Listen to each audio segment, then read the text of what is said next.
जानकी जीवन स्मरण जय जय राम पार्वती पते हर हर महादेव पुंडलीक वरदा हरि विठ्ठल श्री अनंत कोटी ब्रह्मांड नायक राजाधिराज सच्चिदानंद सद्गुरु श्री ब्रह्मचैतन्य महाराज की जय। श्री महाराजांच्या सेवेमध्ये आपण दासबोधातील 6व्या दशकातील 10वा समास पाहतोय। अनुर्वाच्य किंवा अनुर्वाच्य निरूपण। जे आत्मसमाधान, जो आत्म्याचा अनुभव, जो परमात्म्याचा आनंद शब्दात सांगता येत नाही, त्या अनुभवापर्यंत पोचण्याचा मार्ग समर्थ सांगतायत। मुख्याने गुळ खादला गोडी नये सांगायला, असा तर्क शिष्यानं मांडला, प्रश्नकर्त्यानं मांडला। असा जो अनुभव आहे त्याबद्दल तुम्ही मला काहीतरी सांगा, असा प्रश्न होता। मग सद्गुरू सांगायला लागले की त्या आत्मस्थितीपर्यंत गेल्याशिवाय आत्मसमाधान कसं आहे ते कळणार नाही। आपल्याला जी इंद्रियांच्या सुखांची सवय आहे तिथून मागे वळून आत्म्याकडे जाणं गरजेचं आहे, मुळाकडे जाणं गरजेचं आहे, उगमाकडे जाणं गरजेचं आहे। आपण आपल्या प्रत्येकाचं जीवन जर पाहिलं तर सगळेजण सुख समाधानाच्या शोधात दिसतात। एकही व्यक्ती मला दुःख हवं, मला त्रास हवा, मला क्लेश हवे असं म्हणत नाही। अंगावर आपण कपडे घालतो तेही व्यवस्थित नीटनेटके घालतो। जे अन्न सेवन करतो तेही रुचकर अन्न सेवन करतो। चांगलेपणाची, आनंदाची, समाधानाचीच ओढ आपल्या जीवाला आहे। आणि ही ओढ असण्याचं कारण जीवाचं जे उगमस्थान आहे तो आत्माच मुळात आनंदरूप आहे, समाधान शांतीरूप आहे। त्यामुळं त्याच गुणांकडे आपली ओढ आहे। कोणालाच असं वाटत नाही आपण मरावं, कोणालाच असं वाटत नाही की असमाधान, क्लेश, दुःख, त्रास असावेत। कारण आत्मा अजय आहे, अमर आहे, आत्मा आनंदमय आहे। म्हणूनच गंमत अशी की जोपर्यंत आत्मस्थितीपर्यंत आपण जात नाही तोपर्यंत या अनुर्वाच्य समाधानाचा अनुभव येत नाही। थोडक्यात सांगायचं तर गूळ कसा खायचा हेच समर्थ आपल्याला शिकवत आहेत। समर्थांनी याला अर्थातच एक मार्ग सांगितला, तो म्हणजे साधू संगती, संत संगती, सद्गुरूंचा सहवास। याशिवाय इथपर्यंत पोचता येणं शक्य नाही। सांगता नये ते सांगणे, गोडी कळाया गूळ देणे, ऐसे हे सद्गुरू वेणे होणार नाही। सद्गुरू कृपा कळे त्यासी, जो शोधिला आपणासी, पुढे कळे अनुभवासी आपे आप वस्तू। या आत्मसमाधानाची प्रचिती यायची असेल, घ्यायची असेल तर पहिलं काम म्हणजे सद्गुरूंना शरण जाणं। सद्गुरू कृपा जर झाली तर आपल्याला शोध घेता येतो, कारण तेच सांगण्यासाठी सद्गुरू आहेत। आपले प्रापंचिक प्रश्न सोडवण्यासाठी सद्गुरू नाहीत। आपण कोण आहोत या प्रश्नाची उकल जिथे होते त्याचा मार्ग त्यांच्याकडून समजून घ्यावा आणि त्या मार्गावरून जाताना आत्मसमाधानाची प्राप्ती करून घ्यावी। मग पुढे कळे अनुभवासी आपे आप वस्तू। सद्गुरुपदिष्ट मार्गाने गेल्यानंतर आत्मस्वरूपाची प्राप्ती होऊनच जाते।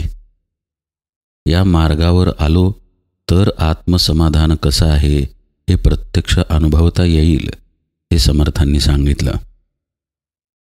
आपली बुद्धी, आपलं मन, आपलं चित्त, आपलं अंतःकरण याचा लय झाल्याशिवाय साधक समाधानाच्या स्थितीत जात नाही। इंद्रियाधीन समाधान जे आहे ते जागृतीत भोगण्याचं समाधान आहे।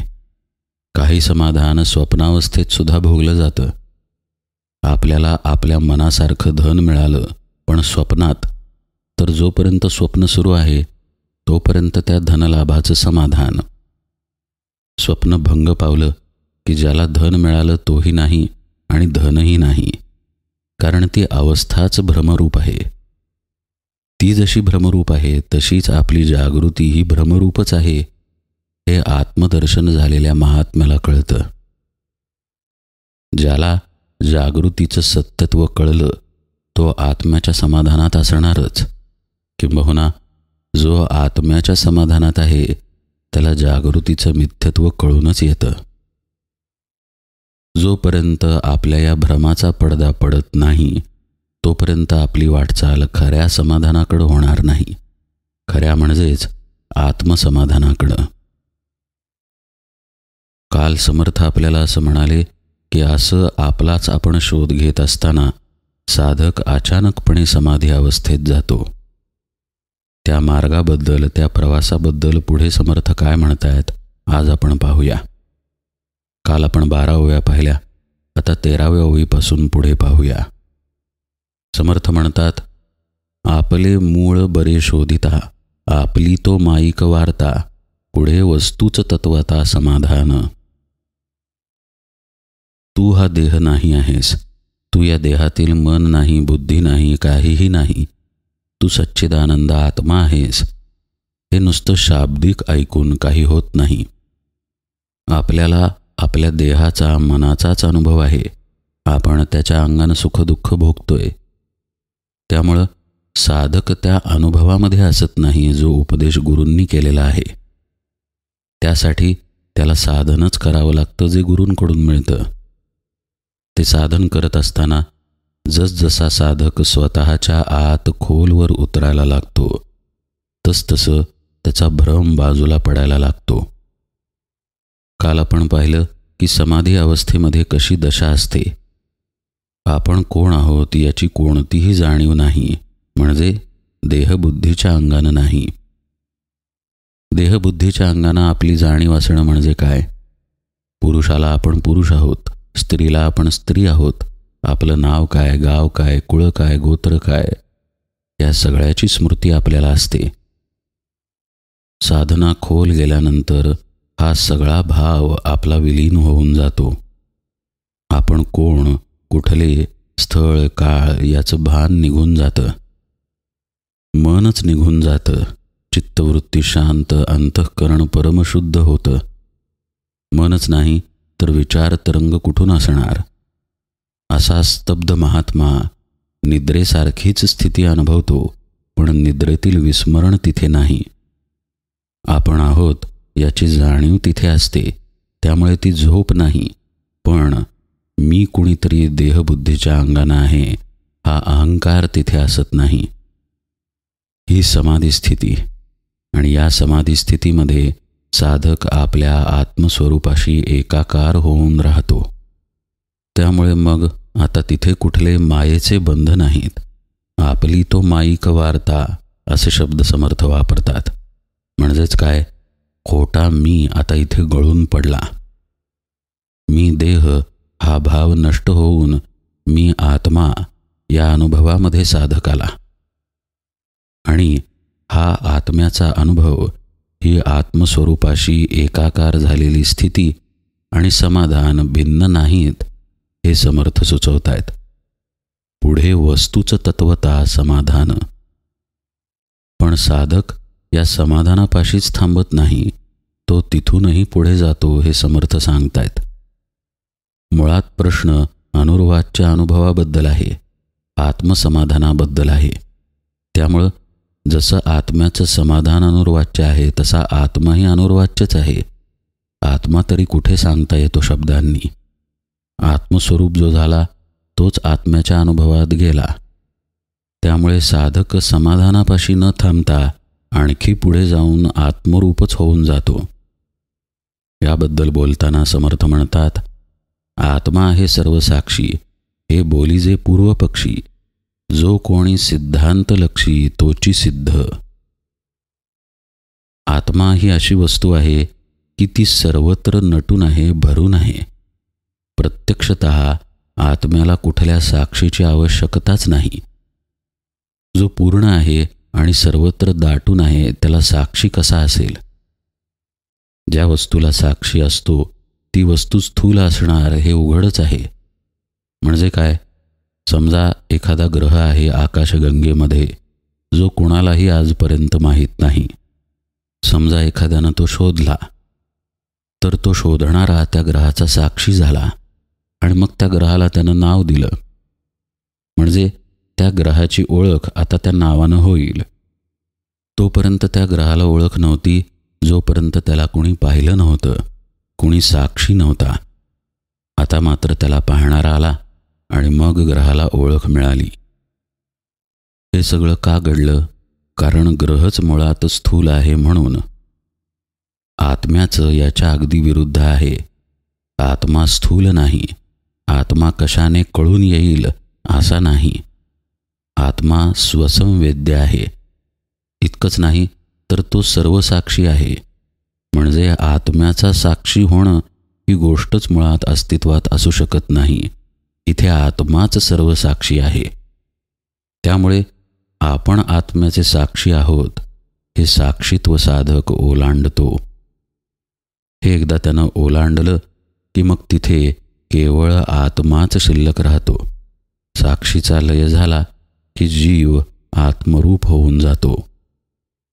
म्हणजेच काय समर्थ सांगतायत, तो सिद्धांताशी एकरूप होतो. आणि असा जो सिद्धांताशी एकरूप होतो तो सिद्ध. जो कोणी सिद्धांतलक्षी तोची सिद्ध. म्हणजे कुठंपर्यंत समर्थ आले पहा. एकतर आत्मसमाधान अनुर्वाच्य, त्याच्या शोधापर्यंत जाता जाता आपले भ्रम कसे गळत जातात आणि खऱ्या अर्थानं आत्मसमाधानाचा अनुभव कसा येतो हे समर्थांनी सांगितलं. इतकंच नाही तर ते समाधान वेगळेपणानं घेणारा साक्षीही त्यापुढे उरत नाही. आत्मस्वरूपाकारच साधक होऊन जातो आणि सिद्ध होतो. हीच गोष्ट समर्थ आणखी वेगळ्या शब्दात सांगतायत.